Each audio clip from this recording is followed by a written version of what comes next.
ओम शांति। आज की मुरली है 29 दिसंबर 2024 की।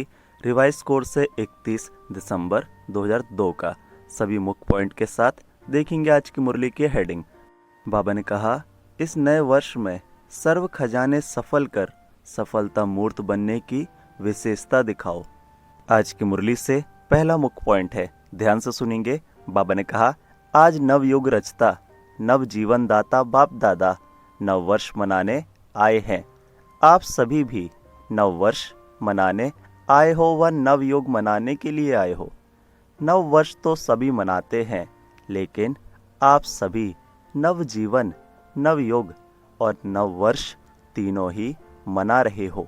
बाप दादा भी त्रिमूर्ति मुबारक दे रहे हैं। नव वर्ष की एक दो को मुबारक देते हैं और साथ में कोई ना कोई गिफ्ट भी देते हैं। गिफ्ट देते हो ना, लेकिन बाप दादा ने आप सबको कौन सी गिफ्ट दी है? गोल्डन दुनिया की गिफ्ट दी है। सभी को गोल्डन दुनिया की गिफ्ट मिल गई है ना। जिस गोल्डन दुनिया में नवयुग में सर्व प्राप्तियां हैं।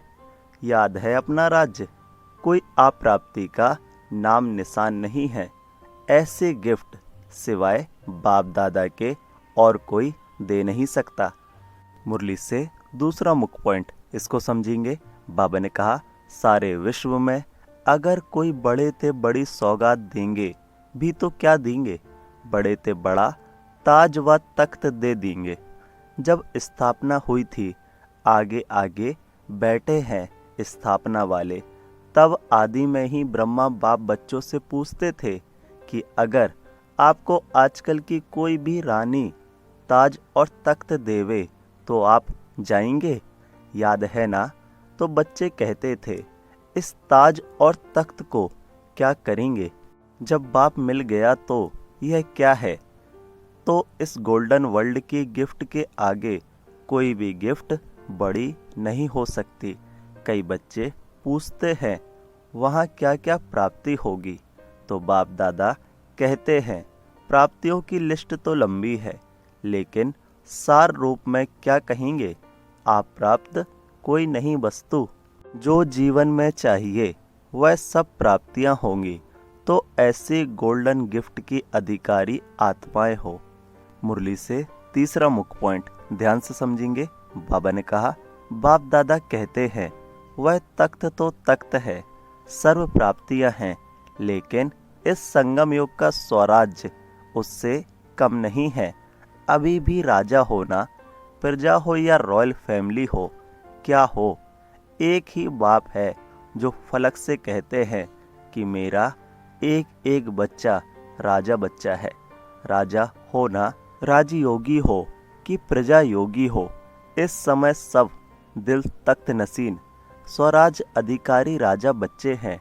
इतना रूहानी नशा रहता है ना, क्योंकि इस समय के स्वराज्य से ही भविष्य राज्य प्राप्त होता है। यह संगम योग बहुत बहुत बहुत अमूल्य श्रेष्ठ है। संगम योग को बाप दादा और सभी बच्चे जानते हैं। खुशी खुशी में संगम युग को नाम क्या देते हैं? मौजों का युग। क्यों? यहाँ संगम जैसी मौज सारे कल्प में नहीं है। कारण परमात्म मिलन की मौज सारे कल्प में अब मिलती है। संगम युग का एक एक दिन क्या है? मौज ही मौज है। मौज है ना? मौज है, मूंझते तो नहीं हो ना। मुरली से चौथा मुख्य पॉइंट है, इसको समझेंगे। बाबा ने कहा, जो मुश्किल योगी हैं वह हाथ उठाओ। माताएं मुश्किल योगी हो या सहज योगी, कोई मुश्किल योगी है? तो बाबा ने कहा, कोई हाथ नहीं उठा रहा है। सारी सभा में हाथ कैसे उठाएंगे? सभी बच्चे फलक से कहते हैं, मेरा बाबा है कि दादियों का बाबा है? मेरा बाबा है ना। हर एक कहेगा पहले मेरा। ऐसे है, यह सिंधी लोग सभी बैठे हैं ना। मेरा बाबा है या दादी जानकी का है, दादी प्रकाश मणि का है, किसका है? मेरा है। सारा दिन क्या याद रहता है? मेरा ना। बाप कहते हैं, बहुत सहज युक्ति है। जितने बार मेरा मेरा कहते हैं सारे दिन में कितने बार मेरा शब्द कहते हो। अगर गिनती करो तो बहुत बार मेरा शब्द बोलते हो। जब मेरा शब्द बोलते हो तो बस मेरा कौन, मेरा बाबा। मुश्किल है, कभी कभी भूल जाते हो। बाप दादा कोई नया शब्द नहीं देता है जो सदैव कार्य में लाते हो। मैं और मेरा, तो मैं कौन और मेरा कौन। मुरली से 5वां मुख्य पॉइंट है। बाबा ने कहा, सोचो, सफलता का अधिकार आप ब्राह्मण आत्माओं के सिवाय और किसका अधिकार हो सकता है। क्यों? क्योंकि बाप ने आपको सफलता भव का वरदान दिया है। बाप दादा सदा कहते हैं कि एक एक ब्राह्मण आत्मा सफलता का सितारा है, सफलता स्वरूप है।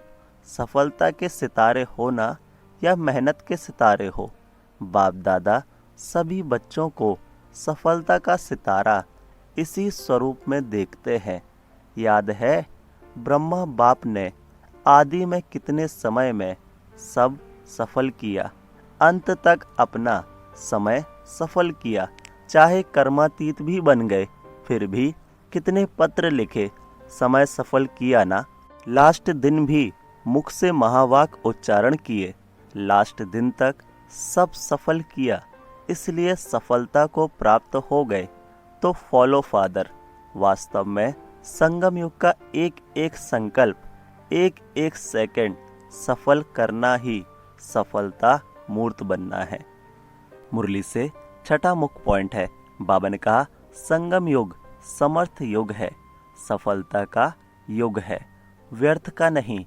व्यर्थ के 63 जन्म समाप्त हुए, अब यह छोटा सा युग सफल करने का युग है।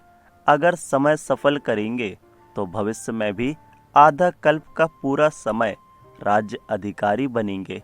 अगर कभी कभी सफल करेंगे तो राज्य अधिकारी भी कभी कभी बनेंगे। समय सफल की प्रारब्ध यह है। श्वास सफल कर रहे हो तो 21 जन्म ही स्वस्थ रहेंगे। चलते चलते हार्ट फेल नहीं होगी। किसकी हार्ट रुक जाती है, किसकी नलियां बंद हो जाती, वह नहीं होंगी। ज्ञान के खजाने को भी सफल करो तो ज्ञान का अर्थ है समझ। वहाँ इतने समझदार बन जाएंगे जो कोई मंत्रियों की जरूरत नहीं है। मुरली से 7वां मुख्य पॉइंट है, ध्यान से सुनेंगे। बाबा ने कहा, अच्छा 1 सेकंड में मन की ड्रिल याद है? हर एक सारे दिन में कितने बार यह ड्रिल करते हो, यह नोट करो। यह मन की ड्रिल जितना बार करेंगे उतना ही सहज योगी, सरल योगी बनेंगे। एक तरफ मनसा सेवा, दूसरे तरफ मनसा एक्सरसाइज। अभी अभी निराकारी, अभी अभी फरिश्ता। ब्रह्मा बाप आप सभी फरिश्तों का आवाहन कर रहे हैं। फरिश्ता बनके ब्रह्मा बाप के साथ अपने घर निराकार स्वरूप में चलना, फिर देवता बन जाना। अच्छा, चारों तरफ से बहुत बहुत याद प्यार, चाहे कार्ड के रूप में चाहे पत्रों के रूप में बाप दादा के पास पहुंच गए हैं। बाप दादा जानते हैं कि हर बच्चा यही समझते हैं, मेरी याद बाबा को देना, लेकिन मिल गई है। याद प्यार देने वाले बहुत लाडले बच्चे बाप दादा के सामने हैं। इसलिए बाप दादा कहते हैं कि हर एक बच्चा अपने अपने नाम से मुबारक और दिल की दुआएं स्वीकार करे। मुरली से 8वां मुख्य पॉइंट, इसको ध्यान से समझेंगे। बाबा ने कहा, जो भी आए, चाहे संबंध में आए चाहे संपर्क में आए, लेकिन उनको कोई ना कोई गुण या शक्ति की गिफ्ट दे देना। कोई खाली हाथ नहीं जाए, और कुछ नहीं तो बाप के संदेश के मीठे बोल, वह मीठे बोल भी गिफ्ट देना। दुनिया वाले तो कोई भी उत्सव होता है तो 1-2 को मुख मीठा कराते हैं, लेकिन बाप दादा कहते हैं मुख मीठा तो कराना ही है, लेकिन अपना मीठा मुखड़ा भी दिखाना है। सिर्फ मुख मीठा नहीं, मुखड़ा भी मीठा। इतनी मधुरता जमा है ना, जो बांटो तो भी भरपूर रहो। और इस खजाने को तो जितना बांटेंगे उतना बढ़ेगा, कम नहीं होगा। तो इस नए वर्ष नोट करना, जो भी आत्मा आई उसको कुछ दिया। अगर सुनने वाला नहीं है तो मीठी शक्तिशाली दृष्टि देना, लेकिन देना जरूर, खाली नहीं जाए। यह तो सहज है ना, या मुश्किल है। आज की मुरली से वरदान है। बाबा ने कहा, स्मृति को अनुभव की स्थिति में स्थित करने वाले नंबर 1 विशेष आत्मा भव। डिटेल है, सभी ब्राह्मण आत्माओं के अंदर संकल्प रहता है कि हम विशेष आत्मा नंबर 1 बने, लेकिन संकल्प और कर्म के अंतर को समाप्त करने के लिए स्मृति को अनुभव में लाना है। जैसे सुनना, जानना याद रहता है, ऐसे स्वयं को उस अनुभव की स्थिति में लाना है। इसके लिए स्वयं के और समय के महत्व को जान, मन और बुद्धि को किसी भी अनुभव की सीट पर सेट कर लो तो नंबर 1 विशेष आत्मा बन जाएंगे। आज की मुरली से स्लोगन है। बाबा ने कहा, बुराई की रेस को छोड़, अच्छाई की रेस करो। ओम शांति। मेरा बाबा, प्यारा बाबा, मीठा बाबा। ओम शांति।